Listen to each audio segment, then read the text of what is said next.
কোনো রকম কোনো বাটাবাটি ঝামেলা ছাড়াই আজ তোমাদের সাথে একটা ভর্তা রেসিপি শেয়ার করছি।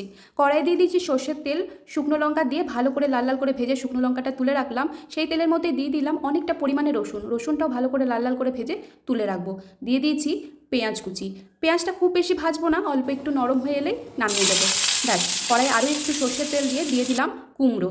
হ্যাঁ জানি কুমড়ো অনেকেই পছন্দ করো না, কিন্তু রিকোয়েস্ট করবো একবার জাস্ট বানিয়ে দেখো, মুখে লেগে থাকবে, এইটুকু বলতে পারি। কড়াইয়ে কুমড়োটা ভালো করে নেড়ে চেড়ে দিয়ে দিলাম অল্প একটু লবণ আর সাথে হলুদ। তারপর যতক্ষণ না ভালো মতো নরম হয়ে আসছে ততক্ষণ নাড়তে থাকলাম, নরম হয়ে এলেই তুলে রাখবো। এরপরে মেখে নেব। প্রথমে শুকনো লঙ্কা লবণ দিয়ে ভালো করে চটকে চটকে একেবারে ভালো করে মেখে নেব। তারপরে একে একে সব উপকরণগুলো মেখে নেব।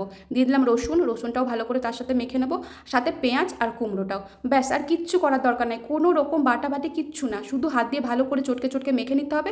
ব্যাস, রেডি হয়ে গেল কুমড়োর ভর্তা। গরম গরম ভাতে সার্ভ করো, এক থালা ভাত নিমেষেই উড়ে যাবে। এইটুকু